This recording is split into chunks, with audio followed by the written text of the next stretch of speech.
honest about your own life. You're not trying to say, "Oh, I'm Rose Sweet, and Jesus told me what to do when I was 12, and I've never made a mistake." It's a lot of mistakes. I've made a big, big, arrogant, prideful, horrible mess out of my life, and I hurt a lot of people along the way. But that's the good news of our faithful God who loves us so much that he will bring us out of that if we will just open up to him a little bit. And that's what he did for me. And now my mission is, first of all, to continue to say yes to him, but then to go out and share the good news and gather up all the lost sheep.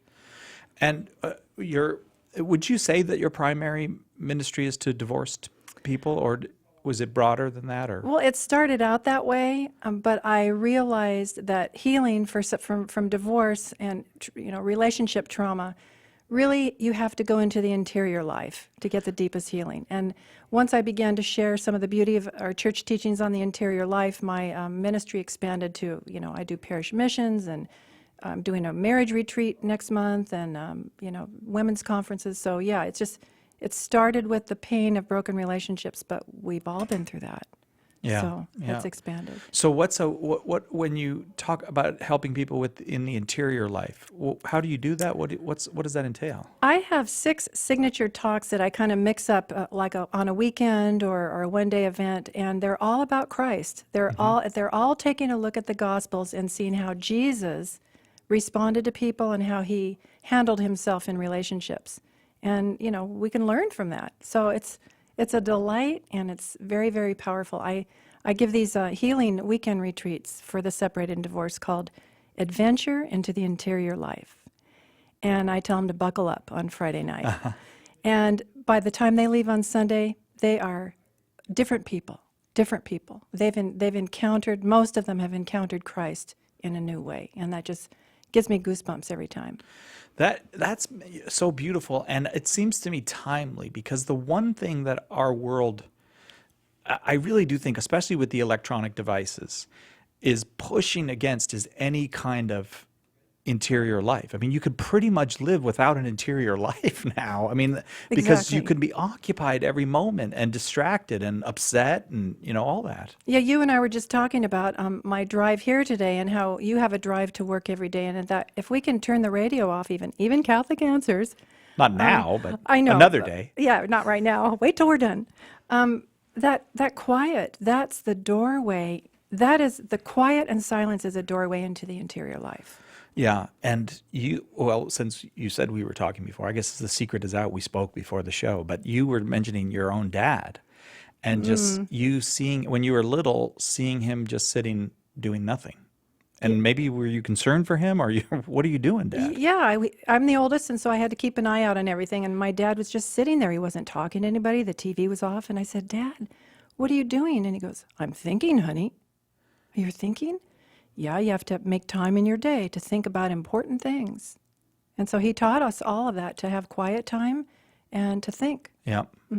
And without any sense of, I don't feel judgmental about parents who need a break from the kids for a few minutes. I mean, and there are tools for that are very valuable.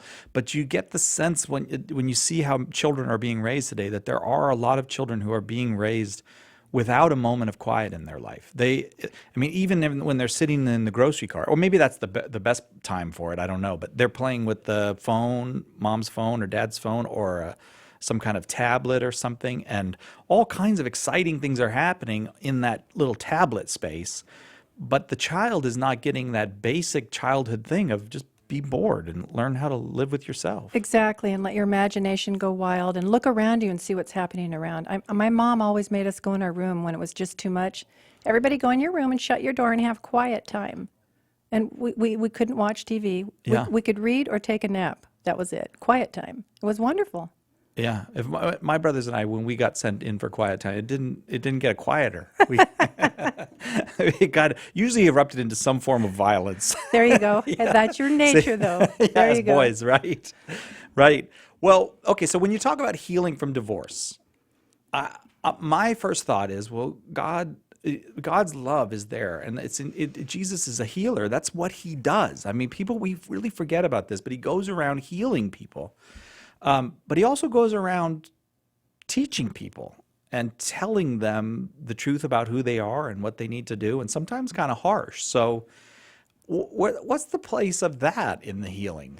Well, anybody who was raised in a family, and we all were, knows that when you go outside the yard and where you're not supposed to, and you fall down and hurt yourself, and then you have to get, back teen in your knee, or you have to go to the doctor and get a shot. There's a lot of painful things that happen, Yeah. and your mom can get upset and say, "I told you not to go out there. Now look what happened." And she sits down and she explains, "This is how you hurt yourself, and I don't want you to do that anymore." We wouldn't go, "Wow, how judgmental, mother," Yeah. you know. Well, I did, but no. Oh, well, See how I turned out, yeah, Rose? that's what Dad's belt is for. I'm telling you, exactly. So, healing requires two things, and you know this: love and truth, and they're not mutually exclusive. And if we really love somebody and want them to heal and find the happiness that comes from holiness and healthiness, we have to give them the truth, even though it hurts. It's like a shot. I wonder how much we're not giving people the truth before they marry. However, Oh, is, yes, exactly. it seems like I don't know. Maybe that's another element of our very shallow, very kind of stimulated, almost overstimulated society, is a lack of preparedness for things like, oh, this is a lifelong commitment. This is very, very serious. Well, I know you've heard this, Cy, is that marriage prep begins when you're about 2 years old. When you start to give mom lip and you're self-centered and self-focused, mom works that out of you however she can. Because if you grow up to be an adult and try to enter marriage, bringing all that self-centeredness, you're going to have a big problem and probably a divorce. Yeah. So, I have to say, my parents, I really feel like they did me and my brothers and sisters a service as well by remaining married. And I don't want to be the judgmental one, but Right, but right. like I really think that was a model of, and maybe as a boy, my father more than my mother. Just the fact of my father, there was no question that he would ever leave my mother or leave us. That solidity, I suppose I felt I owed that to my wife and children when it happened to me. yeah, that's same. I grew up the same way. It's like we saw mom and dad fight, and we all knew how they could, push each other's buttons. But we also knew they would never leave. Right, Because, right. sometimes Dad would yell at Mom, and then we'd get mad at Mom, and he goes, "Hey, don't talk about my wife that way." I know. I was like, Yeah, I "What? know. You said she was, Yeah, right. I know. Right. Yeah. It was beautiful. It was great. Right. It wasn't perfect, No, it was far but from it was perfect, but it was so faithful. solid. Yes, it was faithful. Yeah. I know. And I wonder about people who don't have that, today. Like if maybe my generation didn't pass that on to our children.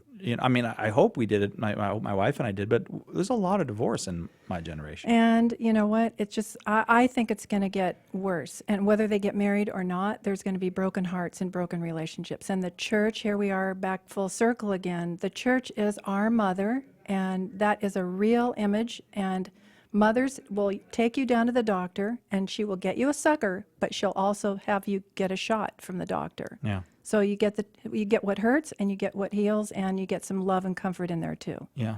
Yep.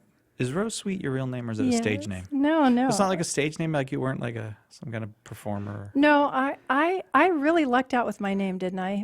You are probably the most aptly named person I've thanks. ever met, but it doesn't seem like it's real. Like how did you end up Well, with Rose Sweet? don't ask my husband, because sometimes like if I go to a restaurant or somewhere, "What's your name?" "Rose Sweet," and I just look at them and I go, "Sometimes." But your husband finds you sweet, I'm sure. Sometimes. Sometimes. All right. Healing after divorce is our topic this hour on Catholic Answers Live. Rose Sweet here to help you through that. 888-318-7884. That's 888-318-7884. We'll take a quick break, and when we come back, we'll take your calls about healing after divorce on Catholic Answers Live. This is Dale Ahlquist of the American Chesterton Society, and you're listening to Catholic Answers Live. What is the Catholic form of marriage, and why is it important? What factors may invalidate a marriage? What about the so-called exception clause for divorce in cases of adultery? In 20 Answers, Divorce and Remarriage, you'll find smart, solid answers to these questions and many more, helping you understand church teaching on the indissolubility of marriage while examining the pastoral and canonical realities for Catholics who wish to join together in marriage. 20 Answers Divorce and Remarriage is part of the 20 Answers series from Catholic Answers, offering hard facts, powerful arguments, and clear explanations of the most important topics facing the Church and the world, all in a compact, easy-to-read package. Visit shop.catholic.com today and take a look at this exciting new series from Catholic Answers Press. Homeschool Connections, an online provider of courses for your Catholic homeschool, is a sponsor of Catholic Answers Live. Homeschool Connections website is homeschoolconnections.com. The Catholic Answers Minute. I'm Father Vincent Serpa. In Mark 8:34, Jesus summoned the crowd and his disciples and said, "Whoever wishes to come after me must deny himself, take up his cross, and follow me.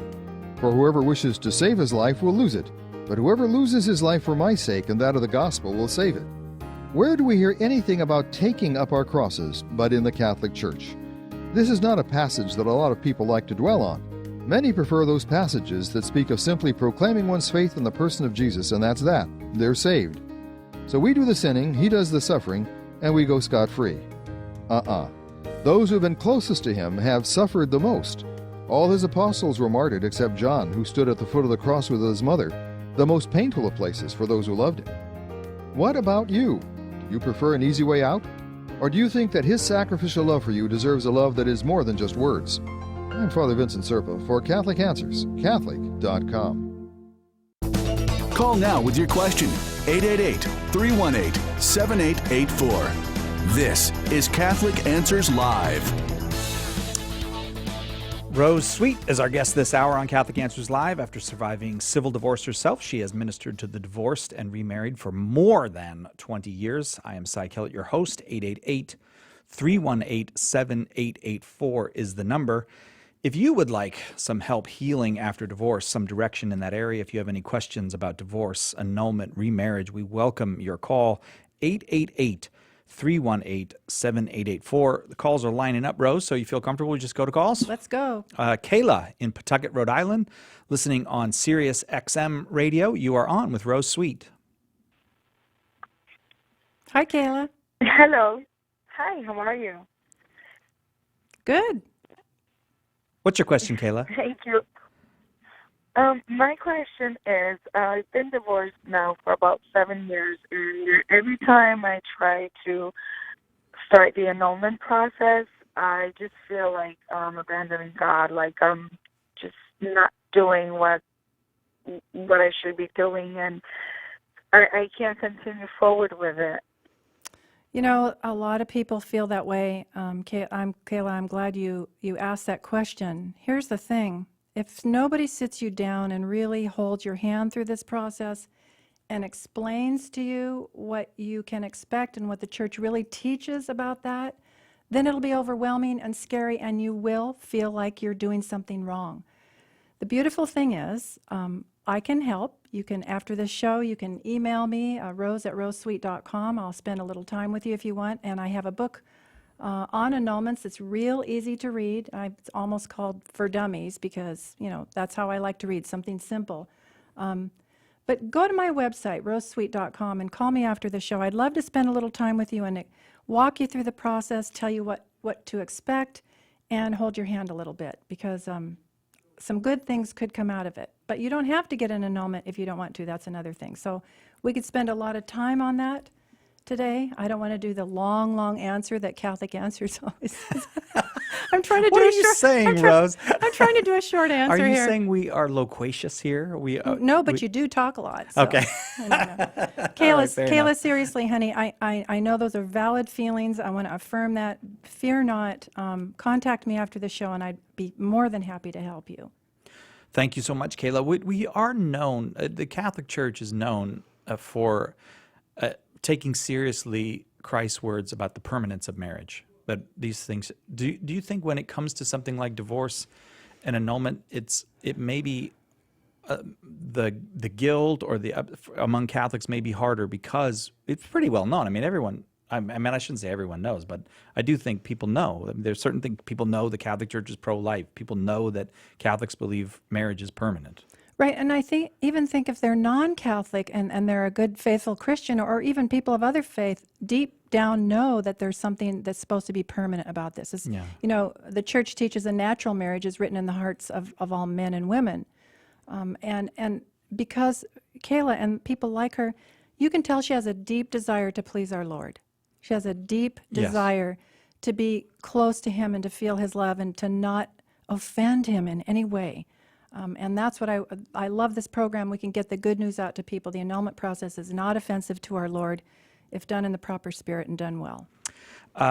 Rose, we are also on Facebook Live, YouTube Live, and Periscope now, which means people can watch the show live, streaming all around the world. And we occasionally get questions typed in there. So Donna at Facebook Live types in the following question to you. How do I apologize to my 24 and 27-year-olds for divorcing their abusive father 20 years ago? Oy. So, you know. That's it? That's your answer? Yeah, that's Oy. my answer. Next question. No.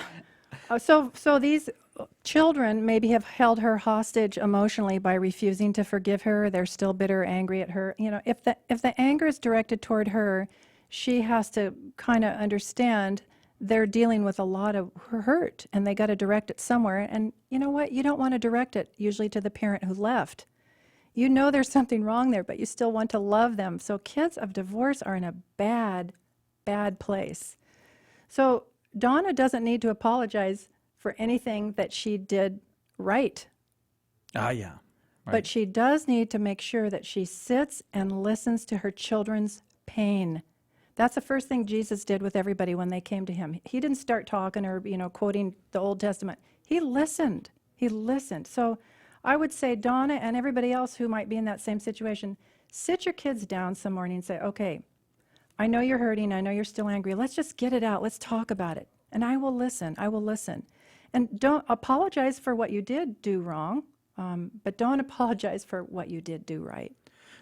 And leaving an abusive spouse or getting out the children away from an abusive spouse may well have been exactly the right thing to do. Exactly. But maybe she never told them to the extent of the abuse. I see. Because you don't, it's wise not to bring your kids into the middle of this stuff either. So we can't possibly address this like I would like to, but hopefully that helps Donna. Sit down and listen to those kids and then just talk about it. Thank you, Donna. Watching on Facebook, Edward in Westminster, California, listening on Sirius Channel 130. Edward, you are on with Rose Sweet. Well, thank you very much, Rose. I have a unique situation, but I'm sure other people have come across it. I divorced. My ex-wife filed for divorce and an annulment back in 2005. And it was a short-term marriage. And one of the things she said to me after everything was over and done with was, I asked her, why'd you file for both of them? And she said, because you're worthless. Oh. And ever since then, I have not been able to hold down a decent relationship because of that's been. Granted, I pray for her every day that she'll heal, but Edward, that's my biggest problem.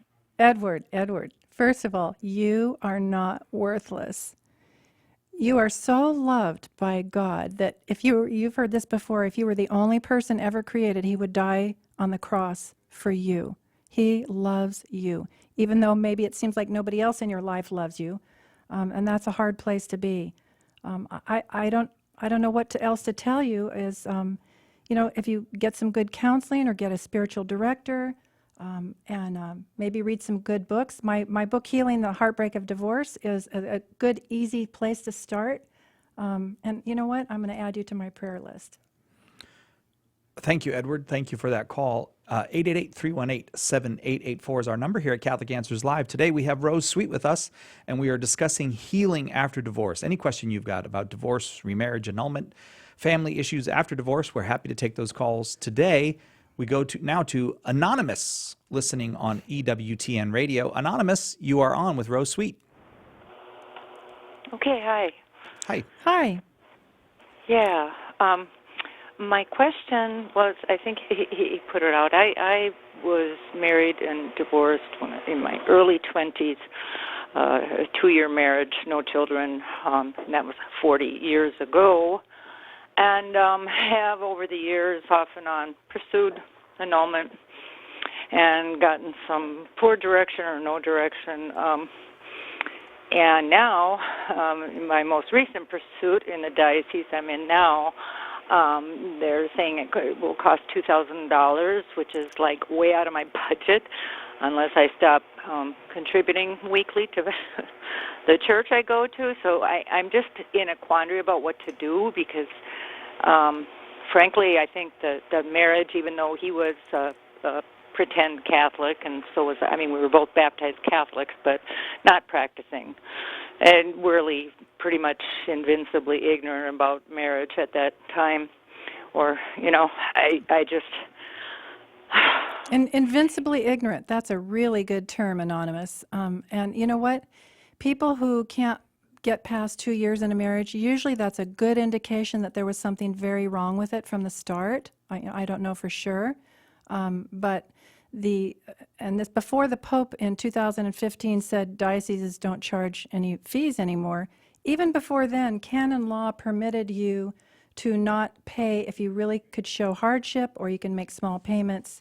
And the truth is, while we're on this topic, is that the diocese does still get to charge, at their discretion, a small fee for processing. The Pope didn't say you cannot charge anything, but he encouraged that. But you just talk to somebody in your diocese and tell them, I don't have this money and I need this. And please get my book on annulments and read it first. It's so easy. It will give you what the church teaches on marriage, divorce, annulment. RoseSweet.com. Go get that book. Rose Sweet is our guest this hour on Catholic Answers Live. We are discussing divorce and healing after divorce. 888-318-7884 is the number. 888-318-7884.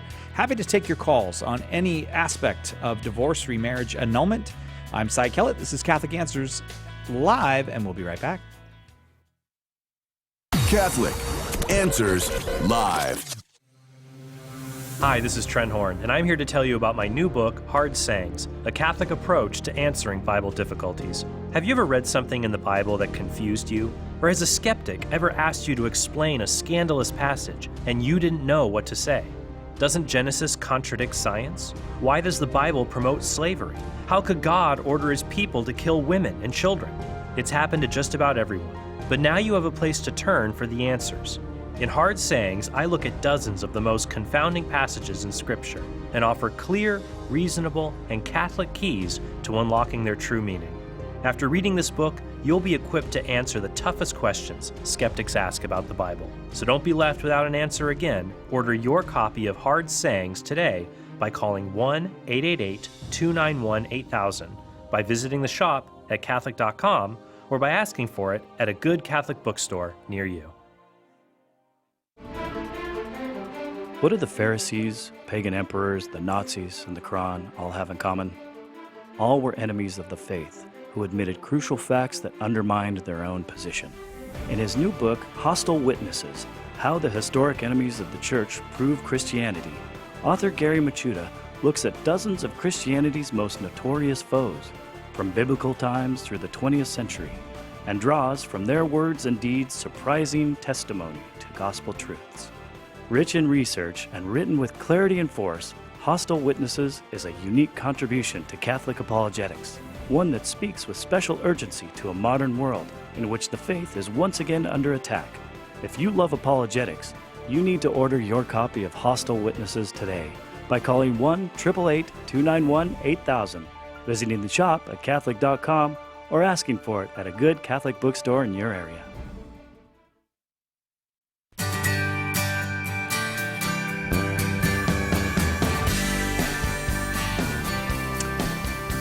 Welcome back to Catholic Answers Live, Healing After Divorce, our topic this hour. We'll get right back to calls. Rose Sweet is our guest, and Rose, I have a pile of books for you from Carrie here at Catholic Answers.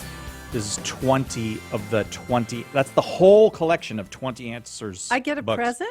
Well, it's not really a present. It's a chore. Well, not a chore, but a challenge. I should have known. You know how Carrie is. Oh, go. So we're all taking, or a whole bunch of us are taking, now almost 900 people, I think, something like that, are taking the 20 answers challenge. And the idea is you get the set that you have there in your hands of the 20 answers books, and you Wow. read all 20 of them. These are great. Yeah, they are really good. Wow, these are juicy topics. Yes, I know. Right. Salvation. Jimmy Akin wrote one on salvation. I was Yeah. like, I should probably read that. I need to know how I'm going to be saved. And Well- I kind of had some clues beforehand. But there's 20 of them, and the idea is to read them through Lent and the Easter season and have them done by June 4th. I have a head start on you, Rose. Is there a test? Well, I don't know. I may call you and say, did you read them? Uh-oh. And then mark you down if you didn't. So... Okay, I'll do it. I will do. I take the challenge. Okay, all right. Rose Sweet's taking the challenge. If you would like to take the challenge, you just go to Catholic.com and find the 20 Answers Challenge there on the website. They're half price during this, so you get the whole collection for half off. And when you buy that collection for half off, also $10 will go to St. Paul Street Evangelization for materials for them to do street evangelization with. So it's like a win-win-win-win-win. I don't know how, it's like a 5-layer win. You or know, something. and they're they're thin. They're not They're 20. They're not threatening at all. And you could No. just leave these lying in your living room and after a cocktail party have a conversation about the papacy and Yeah, right. Yeah. That's I haven't been to a lot of cocktail parties lately. Come Is to it- my- come to my You do? house. Yeah, You're it'll be fun, it's- that's kind of that sounds a little bit like Madmanish. They do a lot of cocktail parties Oh. in Mad Men. Did you ever? Yes, they really? do. You Yes, don't they smoke, do. Rose. Sweet. Tarryton 100s when I was in my high school years. Really? Yeah. Well, you said you've made a lot of mistakes, and Tarrington 100s is a Yeah. pretty serious Yes, it mistake. is. Yes, it is. Healing after divorce is our topic this hour on Catholic Answers Live. 888-318-7884 is the number. We go to Jeremy, listening in Columbus, Ohio on St. Gabriel Radio. Jeremy, you are on with Rose Sweet. Hi, Jeremy. Hi, guys. Hi, thanks for taking my call. Thank you, Jeremy. What's your question? Just real quick, I'm not divorced, but I've been married for 7 years, my wife and I'm coming into the church this April, and I'm getting some conflicting answers from what I'm reading online, from my RCIA team, about convalidation. My wife and I were both baptized Christians when we were married, but some people were telling me that our marriage is not sacramental, that we need to have a convalidation. Others are telling us that we need to have our marriage blessed by a priest. Others are saying we don't need to do anything because we were already baptized and we have a sacramental marriage. So I'm not sure what we need to do. I'm coming into the church. My wife's not. But I want to make sure I'm doing this Jeremy, you've correctly. come to the right place. Rose Yeah, Sweet is chomping at the bit to I answer am. that question. I am. You know what? First of all, welcome to the church. Amen. And brother. we will pray for you and your wife as she considers maybe joining you in this, but without pressure, right? Here's what the church teaches, that any two people who are validly baptized, a valid Christian baptism, a man and a woman who exchange consent and say, I do, the church automatically assumes that that is a valid and a sacramental marriage. Baptized persons can receive sacraments. So when you come into the church, you don't need to do anything. The church already considers that your marriage is valid. Okay. Does that make Awesome. sense? Thank you very much. Yeah, that's perfect. Great. Okay, now pass the good news when other people have questions, because now that once you get the truth, you got to share it with others. That's right. I'll do it. Thank Okay, you. Jeremy. Thank you. Thank you very much. And Rose, right to the heart of the matter. No, Well, short answers here, Cy. Short answers here. I don't know what that is. I've never had a short answer at Catholic Answers before. Also listening on Facebook Live or watching on Facebook Live is Tracy. Tracy typed in the following question, Rose.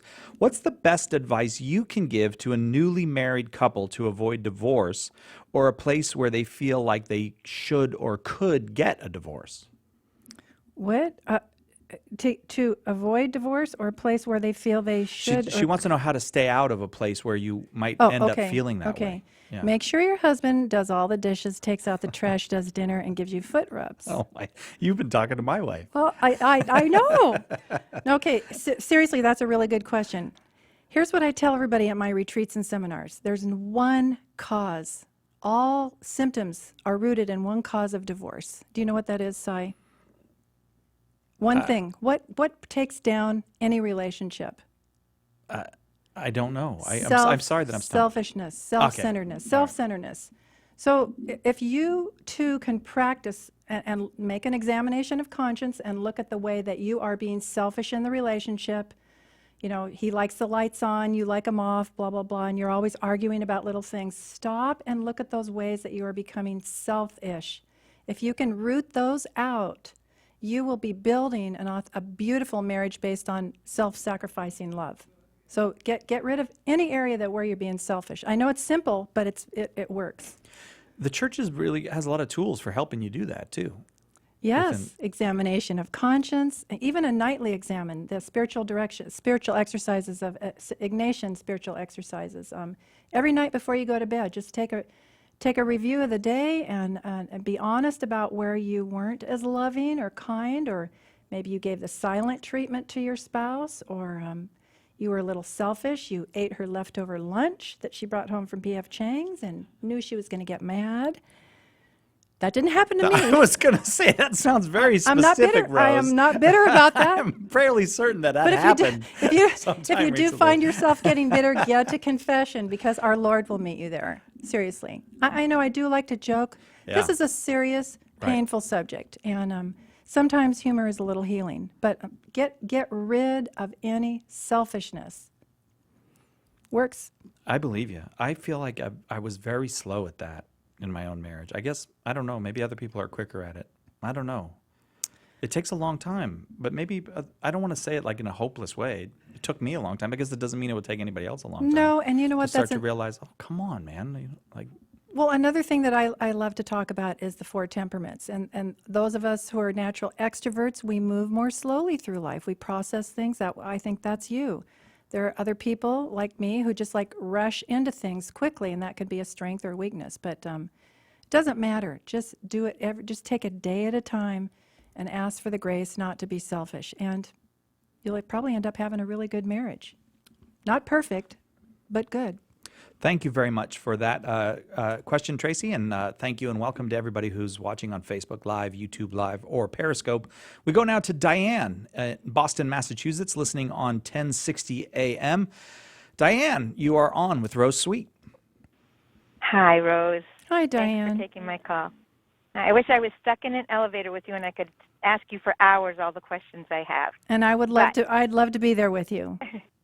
Just don't eat her P.F. Chang's. This is an issue that is the biggest issue in my life, divorce for a Christian. And I was married for 27 years. I've been divorced for 14, and it feels like that I just got divorced yesterday. But among many, many questions, I didn't enter the divorce without much advice, spiritual direction, and all that. But I feel still very guilty about it. I feel as though I entered my marriage sacramentally with my eyes open. My wedding ring said the first part of 1 John, love one another, and my husband said, for love is of God, or it was the other way around. So we had the same parts of the verse in our wedding rings engraved. And I was not Catholic when I got married. I was married, baptized, but in the Anglican Church. I've become Catholic since. People tell me I should get, I don't need an annulment because I wasn't married in the Catholic Church. But I don't understand how I could get an annulment, or why would I, because I feel still married sacramentally. I know I'm divorced civilly, but I feel that was a lifelong oath, vow, covenant, and I don't see how it could ever end. I guess and people disagree with me all the time about it. Well, one thing that I've learned the hard way is don't share your story with just anybody, because you'll get lots of conflicting information. You know, pick a spiritual director, some close friends or whatever, if you want to talk about this, but don't bring it up to just anybody, because you will get all kinds of answers. If you have no desire to seek another relationship, and you really have investigated thoroughly what the church teaches about marriage, and you believe your marriage is valid, then live faithfully to those vows. You don't have to get an annulment. The church still considers you married and you're living apart, but you are a married woman and you can still have a rich and full and satisfying life in that way. Maybe it may be that you haven't done deep enough grieving over the losses. I don't know. If you're still struggling with the emotions, maybe that's where you need to focus your healing, not on the annulment, but on the healing of the emotions. Does that make sense? Somewhat, but I grieve. I'm constantly trying to pray my grieving doesn't get in the way of my life, because I tend to be very upset about it a lot. My husband has moved on to a long-term relationship with someone else, and that is very painful. I dream about that. I don't feel angry. I feel sad. I feel rejected, even though we aren't civilly married anymore. Yeah, you know what? You were rejected. You're not making this up. You were rejected, and I don't know the reasons, and we can't get into that now, but this is real. And this is when if your spouse died, everybody would bring you casseroles and you'd get a big fat insurance check and it'd be over. But you have a living rejection going on here. You have a living human person that you tried to bond with, and they're off somewhere else, and that is a constant pain. And all I can say, here's the short answer, is this is a cross. This is the heart of our Catholic faith, and you carry that cross with dignity and grace and humility, and you unite that with Jesus' cross. He knows the broken heart. He understands. He is close to those who are brokenhearted. So consciously take that cross to him, and I will keep you in my prayers. Thank you, Diane. 888-318-7884 is the number. If you would like to talk with Rose Sweet about healing after divorce, that is our topic this hour. I am Cy Kellett, your host. This is Catholic Answers Live. We'll be right back. Catholic Answers, the most trusted name in Catholic apologetics. Today our faith is under attack like never before. Skeptics of all stripes are trying to undermine the very basis of our faith, the revelation that God has given us in Jesus Christ. Some critics argue that Jesus never even existed, and they've influenced tens of millions of people today. Others have argued that we shouldn't trust the canonical Gospels because there were dozens of other Gospels in the early church. And many more have claimed that Matthew, Mark, Luke, and John were all written long after the ministry of Christ, and that the evangelist felt free to simply invent stories and sayings of Jesus to suit their own goals. No wonder so many people today doubt their faith or have lost it altogether. The good news is that there are answers to each and every one of these charges. That's why Catholic Answers Studios has just released a new DVD by Jimmy Akin titled Why You Can Trust the Gospels. It's a powerful presentation in which Jimmy takes on the skeptics and refutes them point by point, revealing how evidence from non-Christian sources and even tiny details in the Gospels that you've never noticed all show how the Gospels are true and accurate records of what our Savior said and did. To make your donation and get a free copy of Jimmy Akin's new DVD, Why You Can Trust the Gospels, visit Catholic.com and click the Why You Can Trust the Gospels banner, or call us toll-free at 888-291-8000. That's the Why You Can Trust the Gospels banner at Catholic.com, or call toll-free 888-291-8000. Do you want to end abortion, halt the attack on traditional marriage, and ensure religious freedom for ourselves and for our grandchildren? To do this, we must convert the culture. St. Paul's Street Evangelization is a grassroots initiative that recognizes this need and takes it to the streets. If you're interested in peacefully sharing the gospel in your area, visit streetevangelization.com to learn more. Call now with your question. 888-318-7884. This is Catholic Answers Live. Rose Sweet is our guest this hour. Our topic, healing after divorce. We go now to Paul in Philadelphia, Pennsylvania. Paul, you are on with Rose Sweet. What's your question? Hey, Rose. Good to talk to you. Hi, Paul. Thanks for calling. It's actually John Paul, but I don't always use that. But when I was getting confirmed, John Paul was the Pope, so I picked his middle name. So anyway, hi. Hi, I'm JP. calling because, yeah, there you go.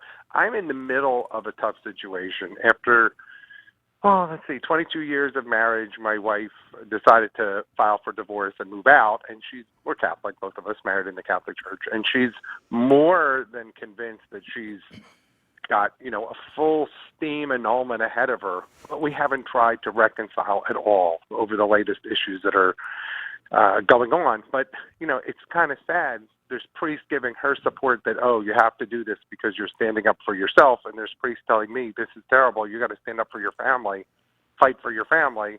And I'm like, which church are we living in? The church that promotes family and staying together, or the church that says, hey, if you need to get out, there's an escape clause, and you can get an annulment and start all over again? Oh, Paul, those are great questions. Here's the thing. We have a church that promotes unity and harmony. We have different priests that promote different things. You got to separate sometimes the priests from, quote, the church. The church is our mother, and she wants us all together, and she has all the tools to help us get there. But we have free will, and obviously one or both of you don't have to access these helps, and away somebody goes. So here's the thing. You can't fight in that way for your marriage, but you can stand firm and stand still. And this is what I would tell the spouse who's being abandoned or being left. Don't pursue, because there's this thing that when you pursue somebody, they distance from you. Just stand firm in your faith, live a good life, be close to your kids, pray for her, try to, draw close to our Lord, and let her have the freedom to let the Holy Spirit work on her to maybe draw you back. And find good counseling, good Catholic counseling, good Christian counseling, a good spiritual director. Take a deep breath and don't make any decisions for a while. You're in the big midst of things. So take a day at a time and know that you're in my prayers. Well, I think that's nice advice. I think the biggest thing I see is that as an example for our kids, one of them's about to be married. It just seems like there's a lot of people in the church that might not be following everything we're supposed to, that are looking for an escape clause, and I just don't know if that's the mentality that we're supposed to have, and that's my issue. Well, I think you already know the answer. We're not supposed to have that mentality, but yes, many people in the church do have that mentality, and that's why we still need grace. I still need grace. My natural tendency is to be self-centered. If my husband would ever put lunch in the refrigerator that I could eat, I would. No, okay. You got to let it go, Rose. I know. Paul, you know what? You know the right thing. You know what the church teaches is hold fast to the truth, and you're going to be okay. Hold fast and carry that cross. Thank you, Paul. We go now to Rose in Southern California, listening on 9:30 a.m., the mighty KHJ in Los Angeles. Rose, you are on with Rose. Thank you. Hello, Rose. Hi, Rose. I'm in Southern California, too. Well, thank you for being here and helping us to understand some of the issues and concerns that we have in regards to marriage and so forth. This is not really on after divorce, so I hope it's an appropriate question.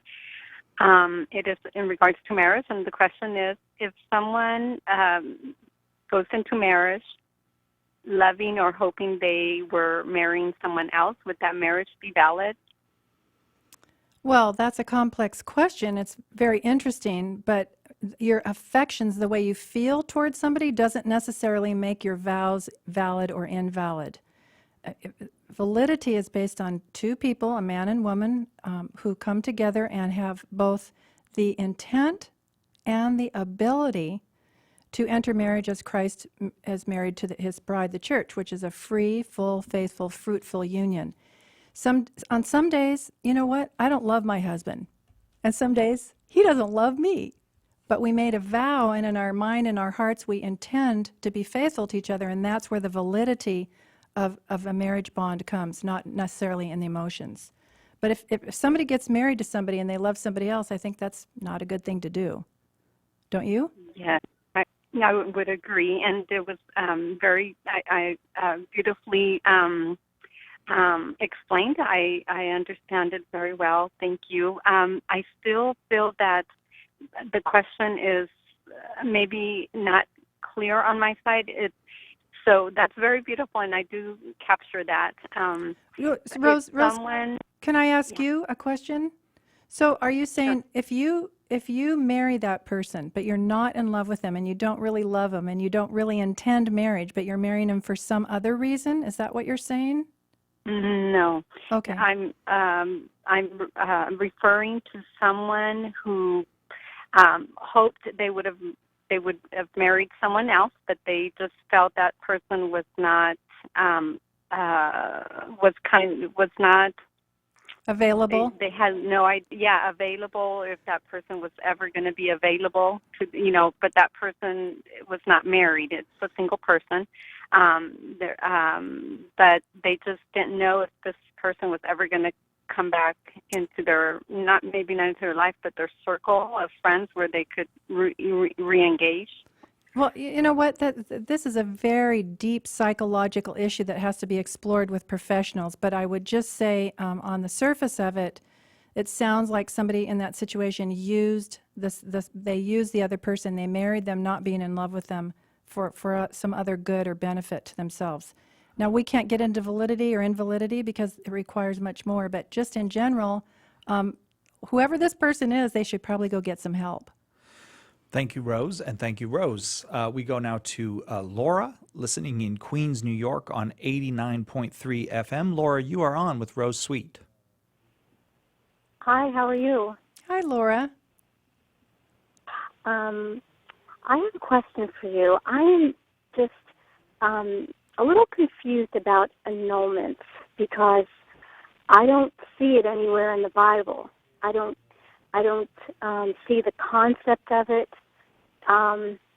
So how is it? To me, it seems man-made and not from the Lord. So where is it in the Bible?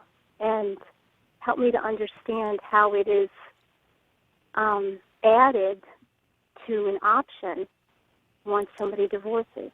Well, that's a really good question, and Catholic Answers has lots of beautiful, long answers to that on their website, articles that you can download to give you much more than we can here. But basically, the church laws are man-made in a certain sense. We got them from Jesus, we get them from the Lord, but we write them down on paper and then we try to teach our people and enforce them. So our laws are a cooperation of being given the truth from God and then trying to apply that in our daily lives.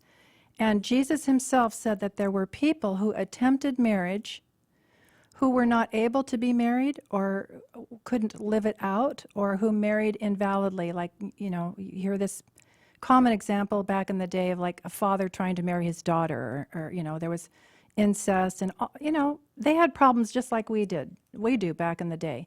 So Jesus recognized that there were certain situations where people attempted marriage and it wasn't valid. So we get it, the church teachings are all from Jesus. Could I ask you, Rose, do you think the term annulment is sometimes confusing, maybe because what's actually granted is a declaration of nullity? Is that term clearer to people, do you think? Or no, the whole thing is as clear as mud to people, and that's why it's so important that seriously that you cover this so beautifully on your website and in these programs, because we need to get the good news out. Annulment is so merciful, and it's also just. It's the church coming in and saying, let's take a look at what you guys did on the day you got married, where you'd come from, what was going on in your minds and hearts. Let's be merciful and just here and see, was there something really, really missing from the beginning? Laura, you can go to Catholic.com and just type in Bible and annulment, and you will find those materials. Let's go real quick now, if we can, to Donna in Phoenix, Arizona, listening on Immaculate Heart Radio. We have short time. Donna, can you just phrase your question for Rose? Yes. Hi, Rose. Hi, Donna. Yes. Back in 2015, our son was 18 at the time, and he married. And it's not a good relationship. The young lady that he married was 8 months pregnant at the time, not our son's child. And she had a very, very bad upbringing. She was in and out of foster care since the age of 8. And at one point, she was very physically and emotionally abusive to our son. And we really don't know now because we're pretty much estranged. She has managed to keep him away from us. So I know divorce is not a good word because we're Catholic, but I know it's something that he probably will have to pursue, and I do hope that it's very soon. So your question, They weren't Donna, married in Donna, your question for Rose. I was just wondering, I'm thinking that an annulment would be something that he should do, and that he should not have a problem with. Well, you know what? When people get married very young and there's a pregnancy involved, there's usually an indication that there might be some problem with the exchange of consent. However, educate yourself. Get my book on annulments and you read it, Mom. Digest it and maybe sit down and talk to your son about that. But educate yourselves first. Don't move quickly. Don't assume. Get some good input and go slow and take it a day at a time. And the name of the book, Rose? How to Understand and Petition for Your Decree of Nullity. And you can find that at rosesweet.com. Yes. Rose, I'm worried about you. Drive carefully. It's going to be raining. I'm going to around take here. the safe road. You told me I'm going to do it. All right. Well, okay. God bless you, sister. We need you. God bless you, brother. And for all that you do for us in the Catholic Church, we don't want to lose you. Next up, next hour, Dr. Stacy Trasankos will be here to talk about, does science need Christ? The relationship between science and religion, but most particularly the relationship between science and the Christian faith and the person of Christ himself. Rose Sweet, thank you so much for being with us this hour. Hope I can come back soon.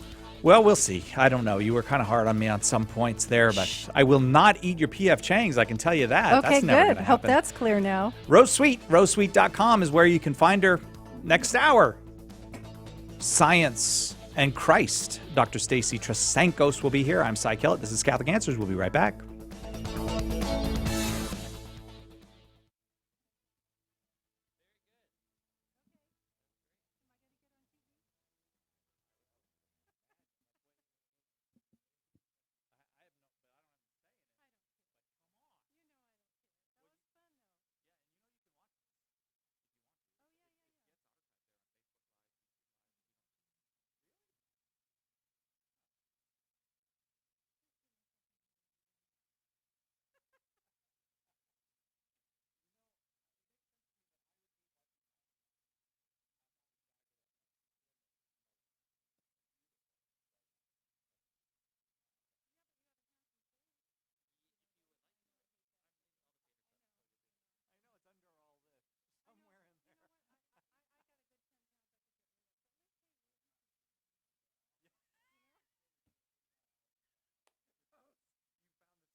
Welcome to Catholic Answers Live, the program where you participate with your questions about apologetics and evangelization, including the most important theological, spiritual, moral, and social issues facing the world today. Call now with your question for today's guest. Toll free 1-888-31-TRUTH. That's 888-318-7884. Now, from San Diego, Catholic Answers Live. Welcome back, and thanks for being with us in this last hour of the week here on Catholic Answers Live. I am Cy Kellett, your host. Our topic this hour, does science need Christ? Modern science had plenty of opportunities to come into being, whether in maybe Confucian China or Hindu India, whether in the highly rational ancient Greece or Rome, or even in the very advanced societies of medieval Islam, but it did not arise in any of those times or places. It arose only from the culture of medieval Catholicism. Why is this? Could it be that Christ himself is the missing ingredient that made the leap into modern science possible? If you have questions about the real relationship, the true relationship between science and the Christian faith and the person of Christ himself, we welcome your calls this hour. 888-318-7884 is the number. 888-318-7884. Maybe that's a little controversial what I said. I hope it is. We'd be happy to take your call. Our guest this hour is Stacy Trasancos. Dr. Trasancos earned a bachelor's degree in science from East Texas State University, a doctorate in chemistry from Penn State University, and a master's degree in dogmatic theology from the Holy Apostles College and Seminary. She's the adjunct professor she is an adjunct professor at Seton Hall University and at Holy Apostles, where she also serves as the Alumni Association president. Dr. Trasancos is the author of Science Was Born of Christianity, the teaching of Father Stanley J. Lockey, and she's the author most recently of Particles of Faith, a Catholic Guide to Navigating Science, which I would like to recommend very highly to you. This is a fantastic book on Catholic faith and science, and she and her husband Jose have 7 children and 3 grandchildren and live in the Adirondack Mountains of New York. Dr. Stacy Trasancos, thank you for being with us today. Hello, thank you so much for that introduction. And you are with us via video as well. People can see you see our conversation on Facebook Live, YouTube Live, or Periscope if they like, but I can't see it. I don't know something happened to the monitor, so I can't see you, Dr. Trasancos, right now. Did I go too far in suggesting that medieval Christianity was the only place where modern science was able to get a start? No, I don't think you went too far, and I'm so happy that that message is starting to be repeated more and more. You can put it as a strong claim or a weaker claim. A strong claim that it could only have been born in a Christian culture, or you could say a weaker claim that it was born in a Christian culture and not any other. And certainly the weak claim it's a fact. Modern science rose in the Christian West, and some people might say that that was just a coincidence, but it most certainly was not a coincidence. It was a very direct consequence of the worldview that the world has a beginning in time and that it is created by a creator who instilled the laws of physics that we learned about. And so the Christian mindset was, wow, this is creation. Let's go study it and see how God made it. And that view is unique to Christianity, to a incarnational and Trinitarian Christian worldview that no other religion has. So you can say that it was born of Christianity. Well, now you're a trained scientist. Did you get your scientific training before you got your divinity training? Yes. Okay, so in the world of science, do you think scientists know this history of science, or is it irrelevant? It's like, for example, you have a PhD in chemistry. There's no real necessity as a PhD in chemistry that you know the history of science and how it got to the point it's at now. No, there's no real reason to. A scientist can very well get up and put on the lab coat and go do his or her work just fine without even having faith and without even knowing the history. But it's a personal thing. It's at some point, if you love science, at some point you are going to ask the biggest question of all: where did all of this come from? I mean, why do electrons do what they do? Like, who did that? And you don't have an answer without faith. So you worked at DuPont. You worked at the big DuPont corporation doing chemistry there.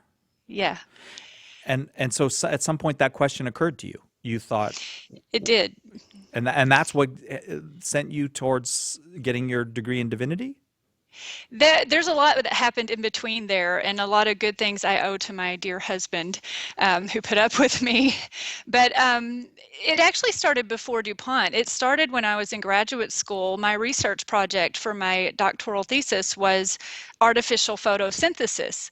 And let me tell you something, you've never felt humbler in your life than when you try to simulate what those mindless flapping leaves do every day out in the sunshine.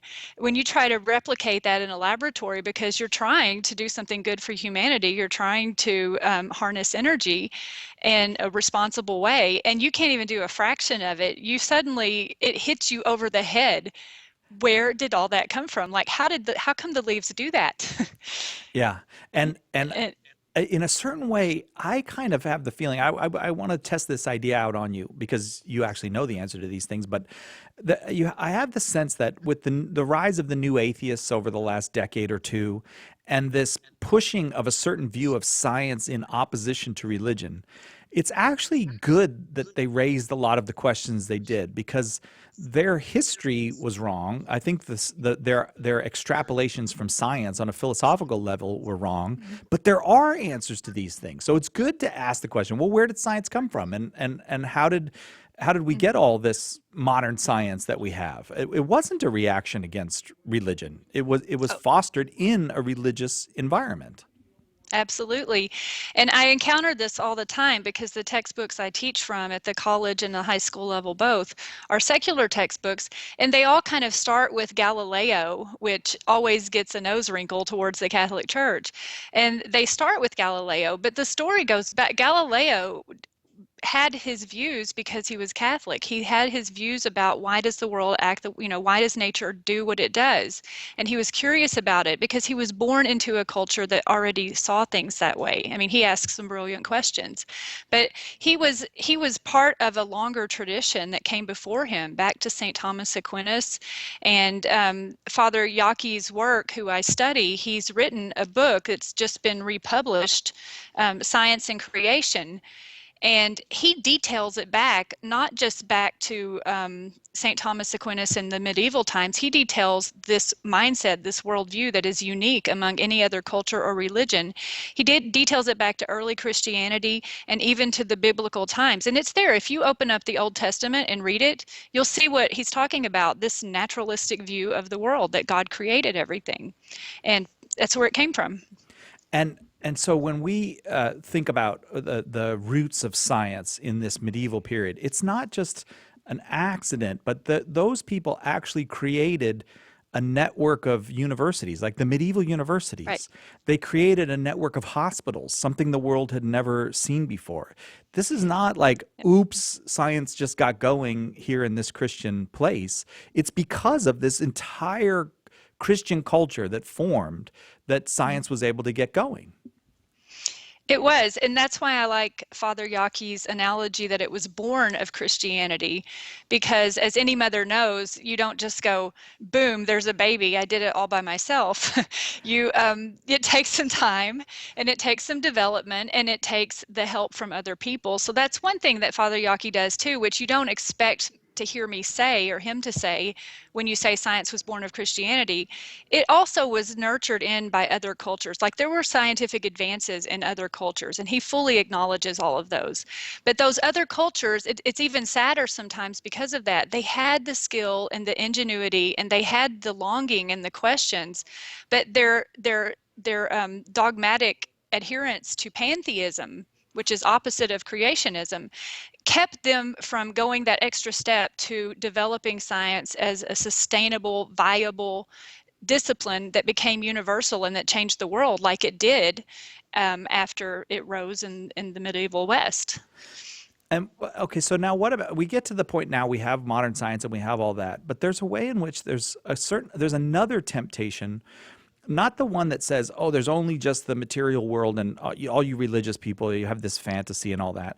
But there's this other thing that happens too, where people now And I spoke about that. You and I did a long, extended interview for Catholic Answers Focus, but I use the person of Deepak Chopra as the example of this. And I don't mean to pick on Dr. Chopra, but this idea that that says, well, it's all spirit. The whole thing is spirit. There's, it's the opposite of the materialist view. It's a super hyper spiritualist view that says, at the root of all of it, it's spirit. And that's also inimical to science, that view, isn't it? Right.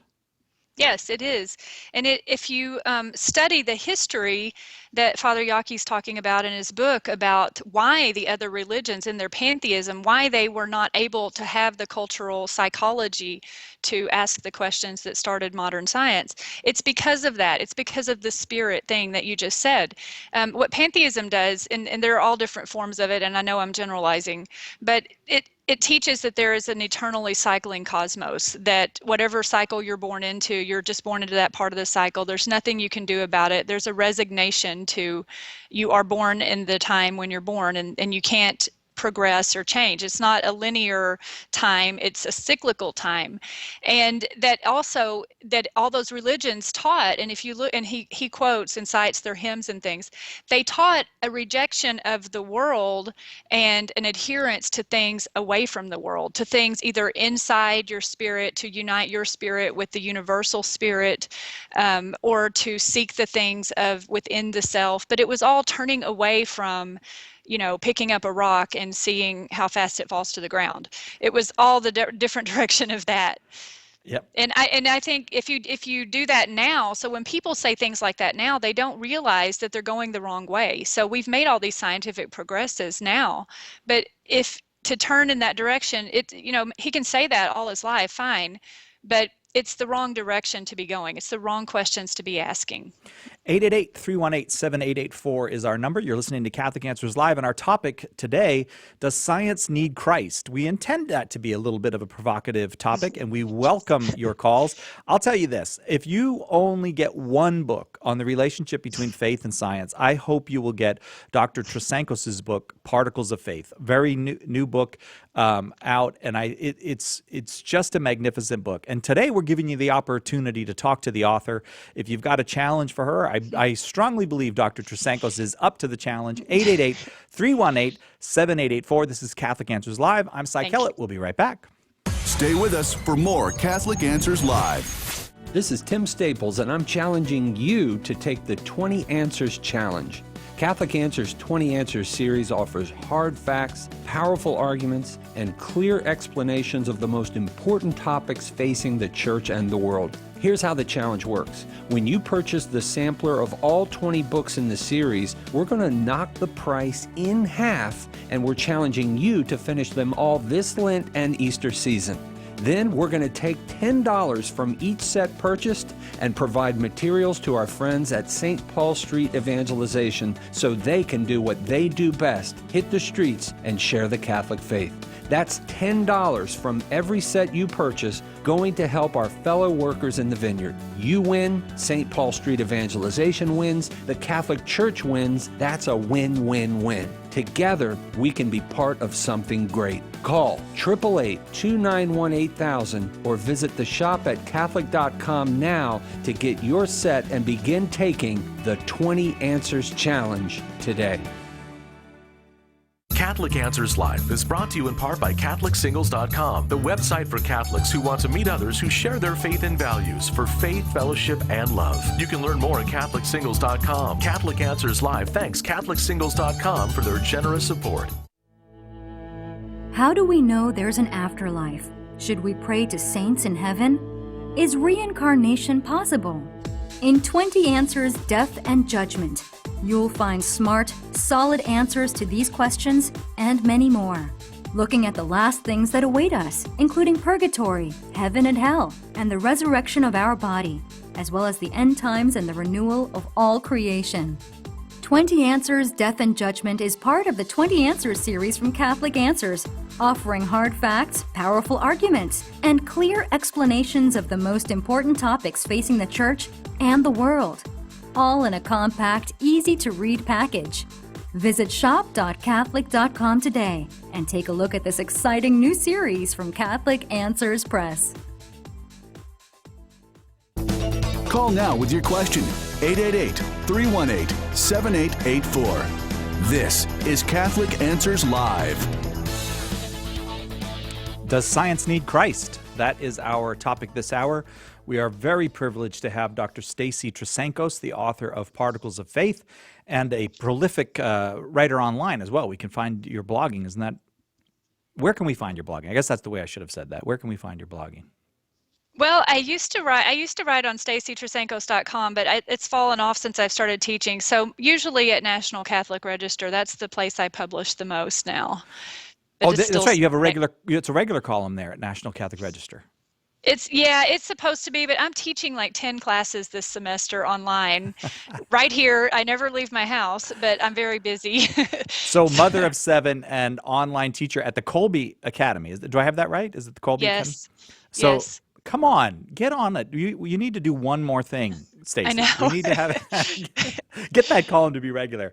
All right, so our topic, does science need Christ? Dr. Trasancos is in a particularly advantageous position to address this question as a trained scientist herself, a PhD and former DuPont chemist, and also as someone with a master's degree in divinity. And we'll go. Is it okay with you, Dr. Trasancos, if we go right to calls?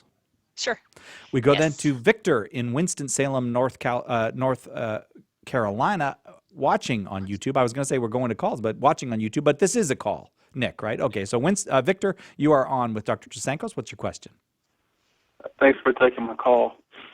So I know that with a lot of atheists and with some Christians, they separate science and religion. And like, for instance, with my wife, she's strongly against evolution. And with me, I don't have a problem with evolution, but come to a point where I can't really talk to her about it. My question is it to the point where people have an inaccurate view of God? They think of God so small, or put him in the box. They think that God won't allow things like evolution or the Big Bang. Yes, and I sympathize very much with your position there, and I think you're wise just to kind of let it go and love your wife and let her find her own way there. But yes, but things like you're exactly right. It's just thinking of God as too small, and that's something we do, I think, as humans, because sometimes we just can't believe it. We just can't get there and think about it. But as far as evolution goes, like, this actually breaks my heart a little bit. People have been taught for a long time that there is evolution and then there is everything you learn in catechism class, and that the two are so totally separate. And if you believe evolution, you're turning your back on your faith. And I actually respect people who care so much about their faith that they won't even do that, because you can get through life without knowing evolution and you'll be fine. But the question then to challenge there, it's okay, because God created everything. God created the heaven and the earth. He made you and me and everything. And if living bodies evolved over time, then God created them to do that. There's nothing to ever worry about. I mean, scientists are going to go out and roll up their sleeves and discover what they can discover and come up with theories, and theories are going to be amended and new discoveries are going to be made, and science is going to keep going, and science has been wrong a million times before. But there's no problem believing that bodies evolved over time. We can never deny the soul, but there's no problem at all in wondering how from non-living matter did the first living thing arise, and then how did human beings arise over all those years? How did the diversity of life arise? If anything, you just go, wow, like wow, like how did this happen? How did God do all of this? And you can spend your life asking that question, and it is very big. But fundamentally, I mean, we're made of atoms. Life came from atoms. We don't have to worry about denying our faith to believe that. Just pray the first line of the creed and mean it. Thank you very much for that, Victor. We appreciate that call. We'll go Thank to you, Victor. Anita. We're getting a lot of calls from YouTube. We must be very popular on YouTube Live now. Anita in Plymouth, Michigan, listening or watching on YouTube. Your question for Dr. Stacy Trasancos. Hi, can you hear me okay? We can. Yeah. Okay. My question is, how can science and religion coexist? I can't reconcile that in my mind at all. To me, science is based on the scientific method. It goes way back to ancient Egyptian times. They didn't have Christ. They had numerous gods, and they were very brilliant with science, math, medicine. There was some Christ involved.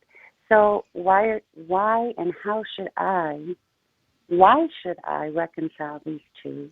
What is the point? Scientific methods is data, black and white.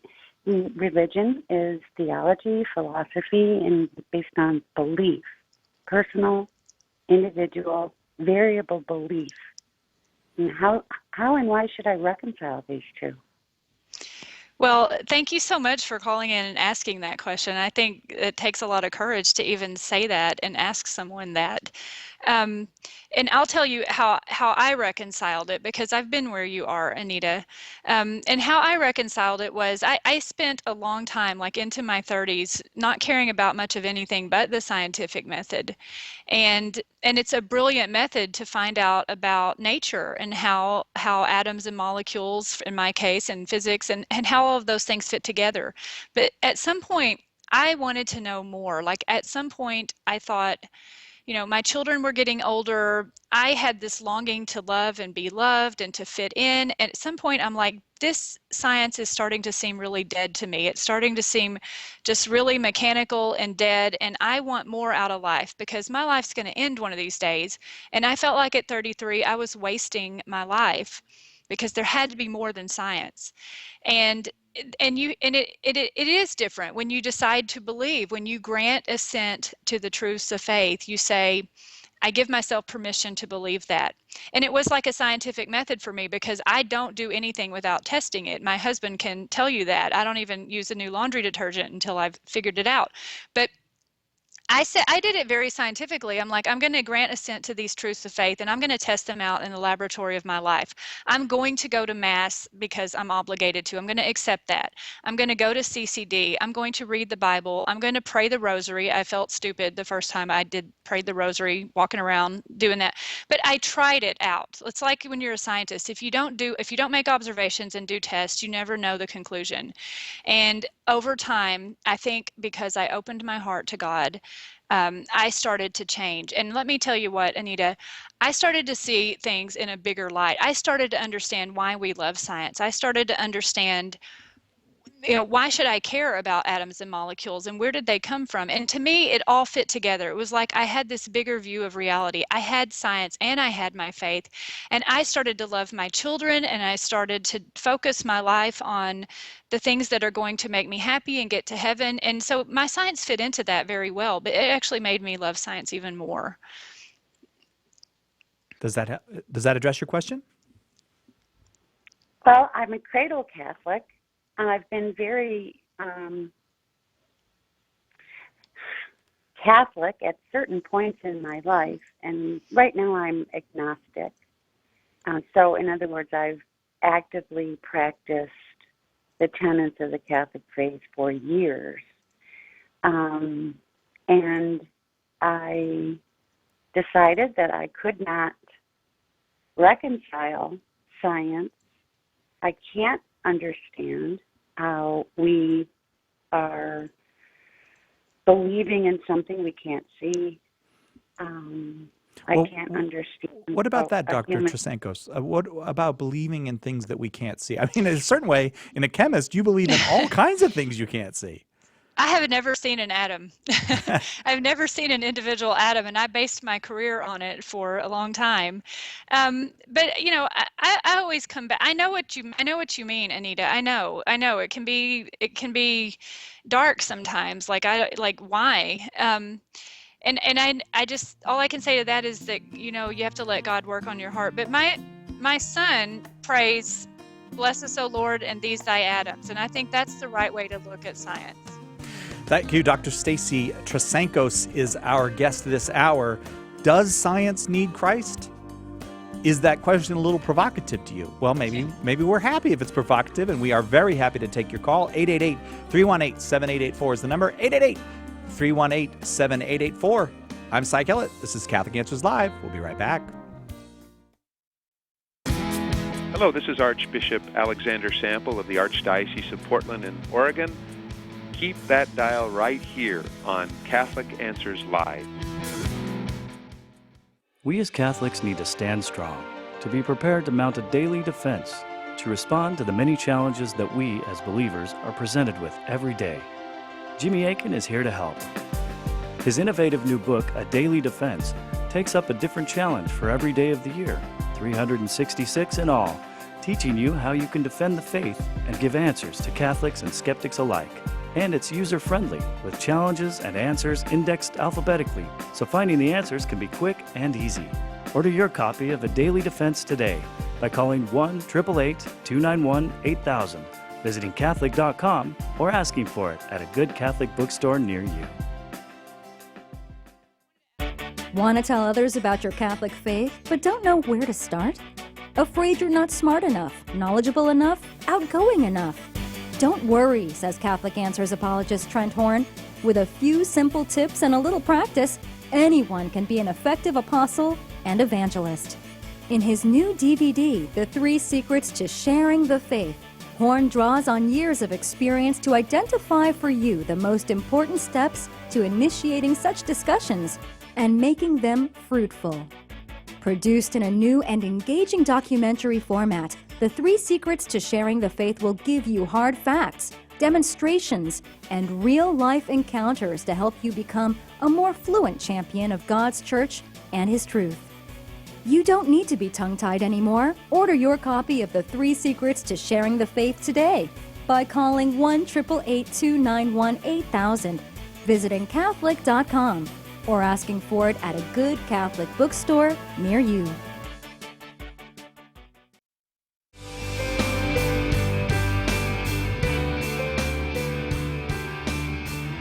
Welcome back to Catholic Answers Live. Dr. Stacy Trasancos is our guest this hour, author of a couple books you should have. You should have these books.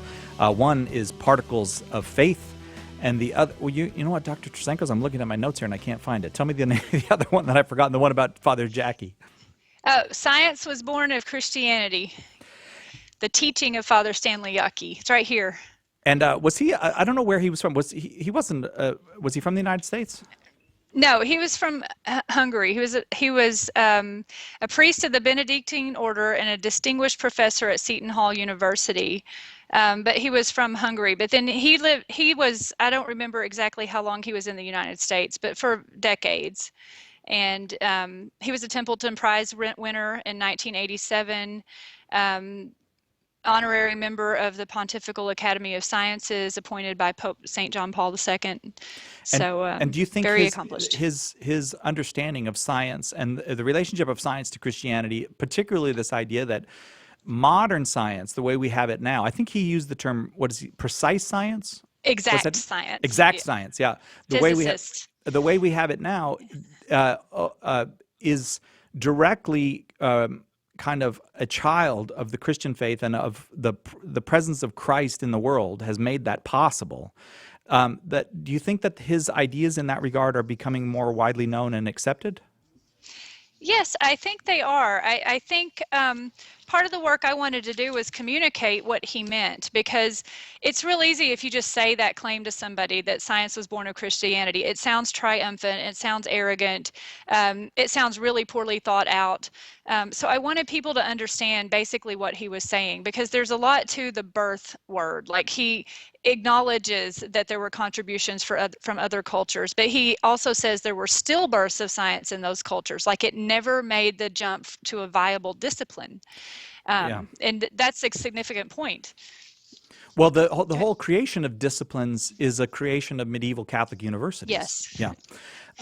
888-318-7884 is the number. Before we go back to calls, I just have a question that's urgent to me, and I would like to get to you. We were talking a little bit at the break about the Center for Applied Research in the Apostolate, CARA, did some research that came out about a year ago about Catholic middle schoolers and high schoolers. But the part that really bothers me, I have to say, is the middle schoolers losing their faith in large part because of the way science is being taught to them. Do I have that about right? And do you have any response to that? Yeah, I don't really understand it because, I mean, I don't think it's really science. I think people a lot of times say science is the reason I'm losing my faith, but I think that's just a cover up because it's something else. Because a lot of people who say that don't even know what they're talking about. They don't know what science, they couldn't tell you much about science anyway. But the one thing I do with all my classes, because I teach these online homeschool classes to high school students, and I teach my own kids, like, it's really simple, guys. You have to look at everything, just like when you sit down at the table and you bless your meal and you say, "Bless us, O Lord, and these thy gifts," and you thank God for everything that's in front of you. That meal is science. That's science. And you just have, if you just teach kids to do that, when you go to study your chemistry and when you go to crack your pencils and break them apart because you can't do stoichiometry or angular momentum equations or something in physics, what you are doing is studying the handiwork of God. You are studying the amazing, crazy, intricate details of how God created the physical world. And when you just approach it that way and you understand that scientists are never going to know everything, and sometimes scientists say things that are stupid, and you just got to learn to ignore that. But when you fundamentally approach science that way, that you're getting to know God better, there's no problem then. You're okay. You're inoculated from the confusions of the culture. And I pray and hope every day that my students and my children, that they really are protected from that kind of confusion, that they know how to say, no, that's the wrong outlook. I've got the right outlook, and I'm confident about it. We'll go back to calls then. Claudia in Albuquerque, New Mexico, listening on Immaculate Heart Radio. You are on with Dr. Stacy Trasancos. Your question, please. Oh, hello. Thank you, both of you. My question is, maybe coming the opposite way. I'm born and raised Catholic, became a scientist. I am a research scientist, never had a conflict between the two. And to the contrary, I was really shocked when I met people in person that, with a more literalist interpretation of the Bible, but college educated, that thought that science could not be reconciled. Science and religion could not coexist. Yep. And I was wondering, what has been, if you've had this experience of speaking to people in that direction, people that have a very strong faith in God, very strong faith as Christians.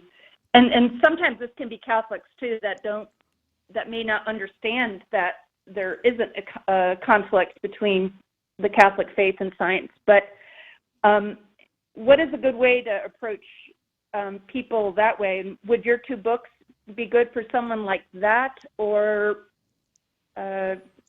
Claudia, let's let Dr. Trasancos tackle that. Okay, yeah, if I understood you right, you're saying what do you say to someone who is a practicing Catholic or a faithful person and a practicing scientist, and they think there is a conflict? They themselves have a perception of a conflict. And there are a lot of people like that. You're right. What I say to those people, well, sometimes I just ignore them, but what I say to them too is like, those people sometimes strike me as not confident in their faith. They seem like they really, really need science to prove their faith for them. And it's not supposed to be like that. We're not supposed to use science to prove our faith. It's like using the mashed potatoes to prove mom exists.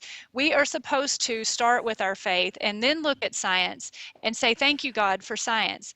And so it's just the wrong way. And what you'll see a lot of those people do, like in the intelligent design community and among young earth creationists, they put themselves in the position of going out there and saying, nature did this, but God did a miracle here. Nature did this, God did a miracle there. It's kind of like a God of the gaps. In a way. And it's a really dangerous theological position to put yourself in, to start saying, when God made miracles and when he didn't, just because you're trying to fit your science with your faith. It's wrong to do that. And so I would, when I get a chance to sit down and talk with people like that, because it takes time, those are the kind of questions I put to them. It's like, who are you to go back and say that dogmatic, as if it were dogma, when God worked miracles over the evolution of all time? Like, we're supposed to be humbler than that. We're supposed to say, this is what we know about science. This is what I pray in the creed and believe in faith. And then understand you're not going to know everything in your life. Thank you very much, Claudia. Stacy, we have viewers on YouTube Live, Facebook Live, and Periscope. Sometimes they type in a question. I'd like to just read one to you if I could from Emmanuel watching on YouTube Live. He wants to know how you would respond to Sam Harris's claim, and Sam Harris is a well-known new atheist. Sam Harris's claim that objective moral truths can be derived from science, that is, God is not needed for there to be objective moral truth. Yeah, I've never understood what he meant there. I mean, I got lost with him when he said free will is an illusion. And I know there's a lot to that claim, and I've sorted through it. I've read those books. But when you put your finger on the fundamental part of it, he's denying there's anything spiritual. He's denying there's a soul to the human. And if you deny there's a soul to the human, then you deny there's God, and then you have nowhere to look for moral truth except for science. So if we're going to start there, I would make him admit that, and I think he does, that he has nowhere to look but science. So of course he's going to conclude everything ends and begins with science because that's all he's got. But then, you know, it actually becomes very subjective when he starts saying this is the objective truth, this is the objective truth. There's a subjectivity in that. There's nothing to base it on. And anytime you have something logically derived, you have to start with your starting assumptions. So, you know, if he's going to build his logical system on that, I would get down to the first logical premise and say, just know that you are starting from a premise that says that you have no soul, I have no soul, you have no explanation for your intelligence and free will, and we do. So while you're sitting there scratching your head trying to figure out whether you can think freely or not, we're going to go on with our lives and practice virtue and move on, because I do think that the Christian logic is a much, much fuller logic. And that's what I would say to him. I'm not sure what he would say back to that. But okay. You know, when you say that about free will, I always wonder about the person who argues against free will but in favor of science, because science is a matter of being convinced of things. It's saying the evidence has convinced me, and being convinced means making a decision. You have to decide, yes, the evidence is sufficient or it's not. So if you say there's no free will, aren't you saying that there's actually no science? Because I'm not actually being convinced by the evidence. Something else is happening. A chemical reaction is happening in my brain, but I have not decided, yes, the evidence is sufficient in one area or another.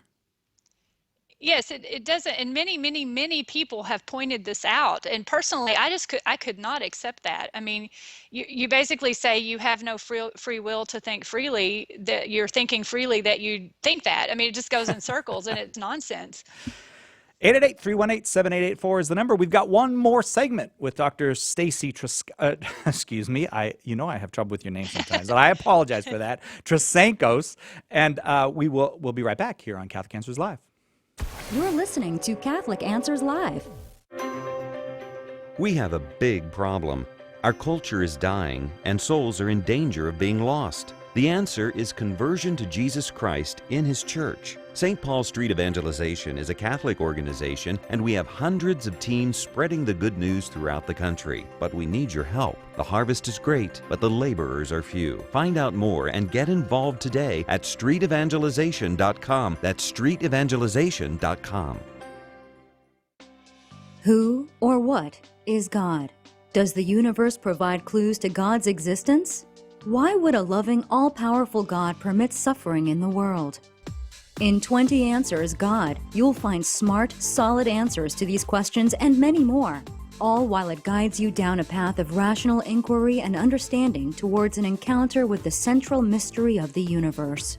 20 Answers God is part of the 20 Answers series from Catholic Answers, offering hard facts, powerful arguments, and clear explanations of the most important topics facing the Church and the world, all in a compact, easy-to-read package. Visit shop.catholic.com today and take a look at this exciting new series from Catholic Answers Press. The Catholic Answers Minute. I'm Father Vincent Serpa. In Mark 8:34, Jesus summoned the crowd and his disciples and said, "Whoever wishes to come after me must deny himself, take up his cross, and follow me. For whoever wishes to save his life will lose it, but whoever loses his life for my sake and that of the gospel will save it." Where do we hear anything about taking up our crosses but in the Catholic Church? This is not a passage that a lot of people like to dwell on. Many prefer those passages that speak of simply proclaiming one's faith in the person of Jesus, and that's that. They're saved. So we do the sinning, he does the suffering, and we go scot-free. Those who have been closest to him have suffered the most. All his apostles were martyred except John, who stood at the foot of the cross with his mother, the most painful of places for those who loved him. What about you? Do you prefer an easy way out? Or do you think that his sacrificial love for you deserves a love that is more than just words? I'm Father Vincent Serpa for Catholic Answers, Catholic.com. Call now with your question, 888-318-7884. This is Catholic Answers Live. Dr. Stacy Trasancos is our guest this hour on Catholic Answers Live. We're talking science and Christ. Does science need Christ? And we have a caller, Dr. Trasancos, who turns out to be one of your students from Colby Academy. Melanie, we have Melanie on line 3. Melanie, you are on Catholic Answers Live. Hello. Hi, thanks for being with us. Melanie, before you ask a question, I don't know if you have one, but I have a question for you. May I ask you a question? Yes, you can. Okay, so you study chemistry, is that right, with Dr. Trasancos? Yes. And for your study of chemistry, does the fact that it comes within the context of the belief that chemistry is God's work, okay, so God made the chemicals, God made the physics, God made it all, does that help you as a student? Yes, it does. I feel like whenever I'm reading my chemistry book, like everything fits together so well. So I'm like, God created all of this. It really helps me with my faith and my science studies. Do you kind of understand maybe people your age who don't have someone like Dr. Trasancos for a teacher, who maybe lose their faith or start questioning their faith because of the way science is taught them? I really don't know any of those people, but I feel like if I ever encounter them, I feel like I could talk to them about it pretty easily with my science studies and faith and having Dr. Trasancos as a teacher. And now, Melanie, the most important question, how are you doing in Dr. Trasancos' class? Are you going to pass? I hope so. Do you have any questions or anything that you'd like to share? You are on with Catholic Answers Live and your teacher, Dr. Stacy Trasancos. Anything else? I'm good, thank you. Well, thank you very much for calling us. Is that, Dr. Trasancos, is that your experience, that students find it easier to make sense of science when they know that God's behind it? I hope they do. I mean, I as a teacher, like I don't know what they're thinking, but as a teacher, so many times in class, the light bulbs will go off and they're amazed and awed and wowed, because it's like they had no idea God made the water molecule like with a perfect 104.5 degree angle, and that has a lot to do with why there's life on Earth, including their own bodies. And it's really fun telling students that and seeing the light bulbs go off. And I used to teach high school chemistry when I wasn't a person of faith back in the 90s. And that was one of the hardest questions. Students say, why do I have to care about chemistry? Well, you don't really have anything to tell them if there's no faith. And so I love teaching these students like this. Like, I love showing them this atomic molecular world. And it's filled with awe and wonder. It's so fun to teach them that. Is there any kind of professional association or anything for Catholic teachers of science to help them to do that? There is, things like this are getting started. I am going to start this summer. There's a McGrath Institute for Church Life. It received a $1.6 million John Templeton Foundation grant to train high school teachers to raise the quality of high school science and religion education, to frame science into the broader context of Catholic theology. And it's going to be a 3-year-long training. I'm going to go down with Dr. Stephen Barr and Dr. Christopher Baglow and a lot of other people. We're going to meet at the Notre Dame Seminary this summer, and we're going to train 60 to 90 high school teachers that have been invited there to talk about this stuff. We're going to do hands-on labs and show them how, when you're just doing things like flame tests, how to talk about that in the context of God did this, and in the context of faith, and to raise that quality of education. That is some cool stuff.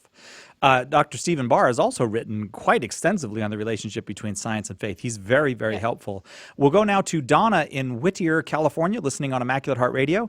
Donna, you are on with Dr. Stacy Trasancos. Hello, and thank you.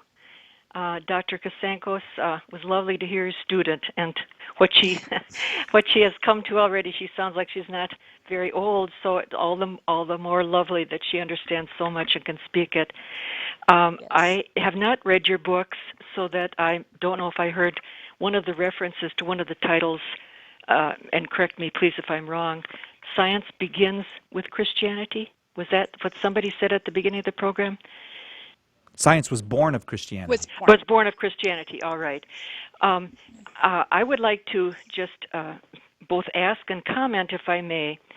I have a doctorate in philosophy and from Catholic University, and I'm wondering where you would locate the methodology of the scientific methodology of Aristotle, which goes right through, and of course predates Christianity. It goes right through the Christian thing, and with Thomas Uses and so on. So my understanding, and what I'd like you to comment on, is that Christianity absolutely is the sort of the final cause revelation, but that science itself began long before Christianity. Galileo uses his methodology of Aristotle. So if you could just comment, I'm sure you can put the pieces together. Yeah, that's one of the things. Father Yockey, and I quote his research because that's what I'm familiar with, but he gives, just like St. Thomas Aquinas does. St. Thomas Aquinas, you know how he and the other scholars took the Greek works and they sorted through them and they rejected what directly contradicted the Christian faith, like that there is an eternally cycling world. St. Thomas Aquinas was adamant about that. He picked that out of all of Aristotle's teaching, but then he kept the rest of it. And so he corrected it, he purified it. And that is, so you do have to, I agree with you, you do have to acknowledge there were Greek contributions, that science couldn't have been born without the contributions from the Greek culture. It could not have been.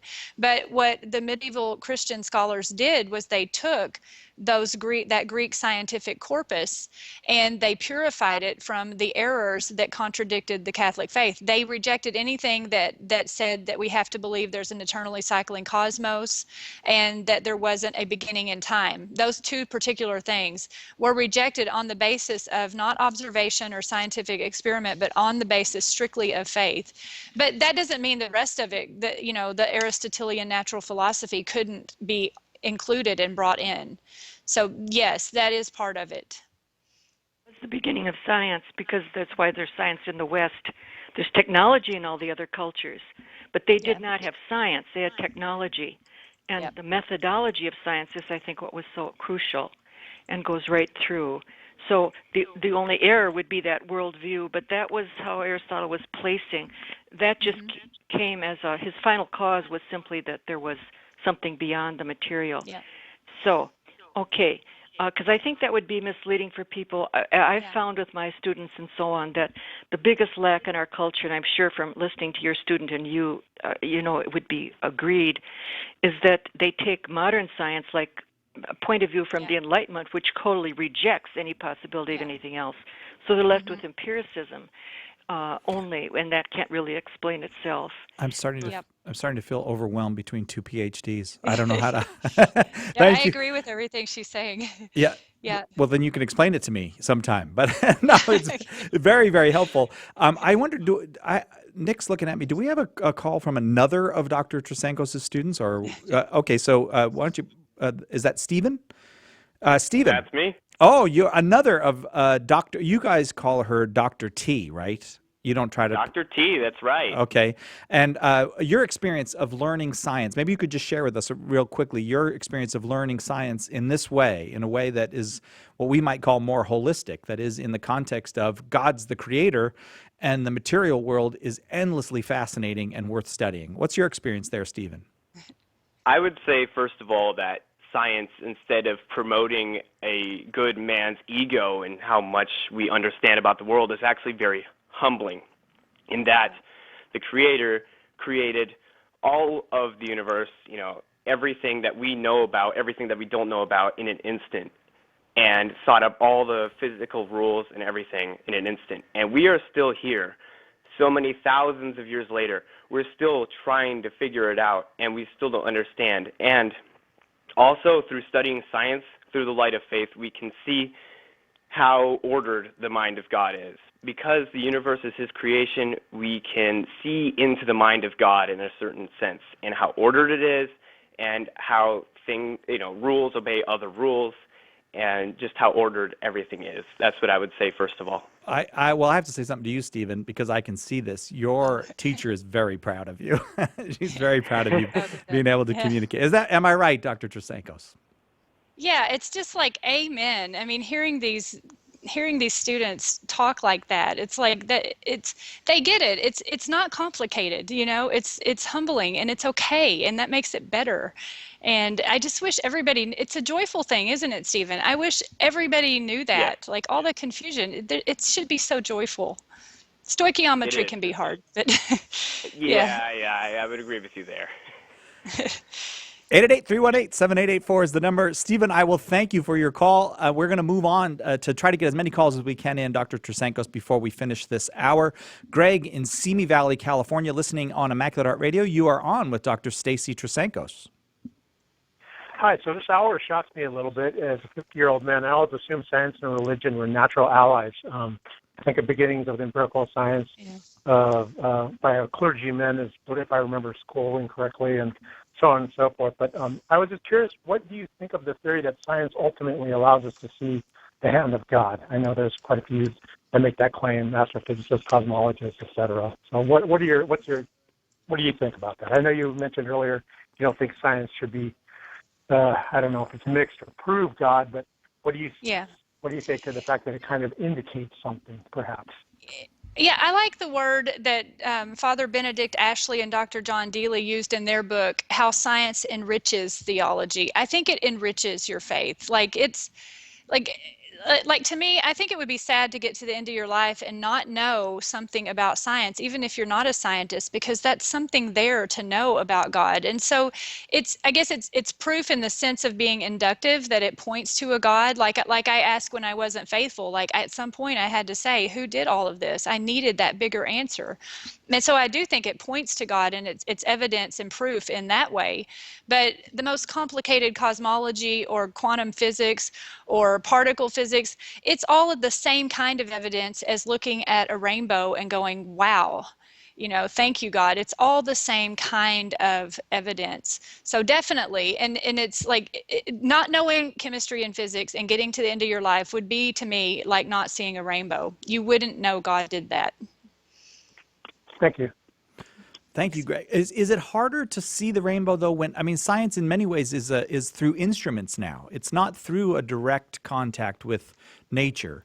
Is it harder because of that to give glory to God, or no? When you do an experiment and it works the way your calculations predicted, yeah, you're like, holy cow, that worked. I just like it. It's very satisfying to see the experimental results be what you predicted.